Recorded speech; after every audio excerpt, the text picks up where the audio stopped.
বড় বুজুর্গ আছেন পাকিস্তানের, ইন্তেকাল করছেন সৈয়দ আব্দুল মজিদ নদীম সাহেব রহমতুল্লাহ আলাইহি। উনি বললেন যে আল্লাহর কসম, আমি যেন এই চোখ দিয়ে দেখি পৃথিবীর বহু কাফের দেশ আমি সফর করছি। হযরত বলছেন আমি দেখছি কাফের দেশে মানুষগুলো কুফরি করতেছে, মানুষগুলো শিরিক করছে, কিন্তু ওই দেশের পাখিগুলো মাওলার তাসবিহ পড়তেছে। মানুষে না মুশরিক, কথা বুঝেন না, মানুষে না বেঈমান, কিন্তু আমেরিকার পাখিও ঈমানদার, ঠিক না? লন্ডনের পাখিগুলোও কি ওরা সব মাওলার তাসবিহ পড়ে। রাগ হইয়েন না, শক্ত কথা বললাম, রাগ হইয়েন না বাপ, রাগ হইয়েন না, ভাবেন ফিকির করেন, একটু ভাবেন। আমি আসলেই কোনো বক্তা না, ওয়াইজ বক্তাদের যে গেট আপ থাকে এর কিচ্ছু আমাদের নেই।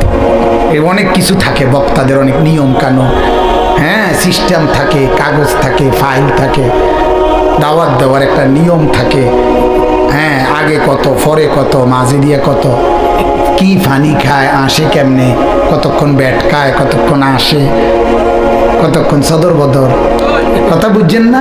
আমার এই আসলে আমি কোনো বক্তা উঠতা না, আমার এক কথা, আমি আখিরাতের ফেরিওয়ালা, আমি এক ফেরিওয়ালা।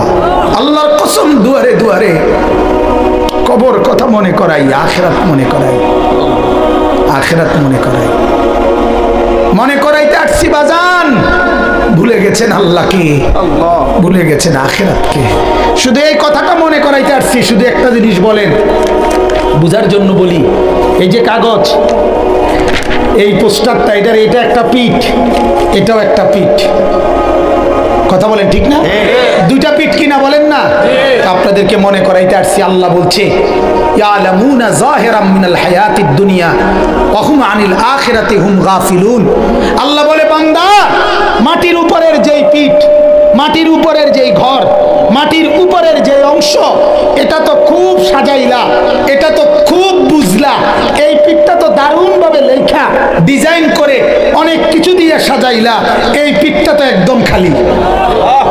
আল্লাহ বলেন জমিনের উপরের যেই ঘর, সেই ঘরে তো সোফা, খাট, পালং, ফার্নিচার, ওয়াল, বাউন্ডারি, দরজা, জানালা, টাইলস, গ্রিল, SS5 সব দিয়ে বান্দা জমিনের উপরের ঘর তো সাজাইলা। আল্লাহ বলেন বান্দা, তুমি কি জানো না বান্দা, জমিনের নিচে তোমার আরেকটা ঘর আছে, ওই ঘরের নাম কবর, সেইটা কেন এমন খালি রাইখা দিলা? আল্লাহ, এই ঘর তো খুব সাজাইলা, এই ঘর কেন খালি রেখে দিলা বান্দা? এই পিঠে কেন কিছু নাই?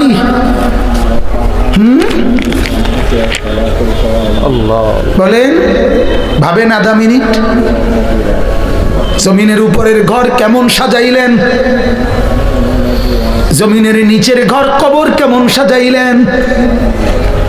এবার আল্লাহ বলেন বান্দা, যে ঘর তুমি জমিনের উপরে সাজিয়েছো, আমি মাওলা বলছি বান্দা, এই সবটা সাজগোজ মিলে যা করছো, এটা মূলত খেলনা।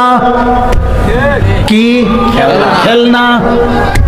ওমা হাদিহিল হায়াতুদ দুনিয়া ইল্লা লাহবুন ওয়া লাইব। আল্লাহ বলেন দুনিয়ার জীবন, মাটির উপরের এই জিন্দেগি, 60 বছরের এই জিন্দেগি, এটা তো আমি বানাইছি। আমি কে? আসমান কে বানিয়েছে? জমিন কে বানিয়েছে? এ দুইয়ের মাঝখানে যা কিছু, এগুলো কে বানিয়েছে? আল্লাহ বলেন বানাইছি আমি, কাজে জানিও তো আমি, যে বানাইছে সেই তো জানে কি বানাইছে, ঠিক কিনা বলেন?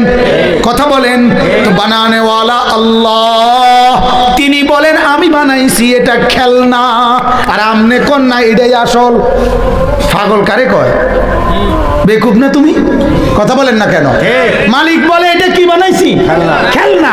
এতে কয় না এটা আসল, না এটাই আসল, এটাই আসল। আল্লাহ বলে আমি বানাইছি খেলনা, আসমান আমার খেলনা, জমিন আমার খেলনা।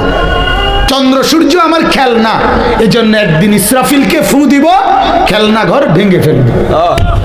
ইযা সামাউন ফাতারাত, আসমান ভেঙে ফেলে দিব, তারকারাজি ফেলে দেব, জমিন রেজা রেজা বানায় ফেলবো, পাহাড় তুলার মতো উড়ায় ফেলবো, সাগর নদীর পানিগুলো সব উত্তপ্ত টকবগে পানির মতো উথরাইয়া সব আমি বাষ্প বানায় ফেলবো, কিচ্ছু থাকবে না, খেলনা যে।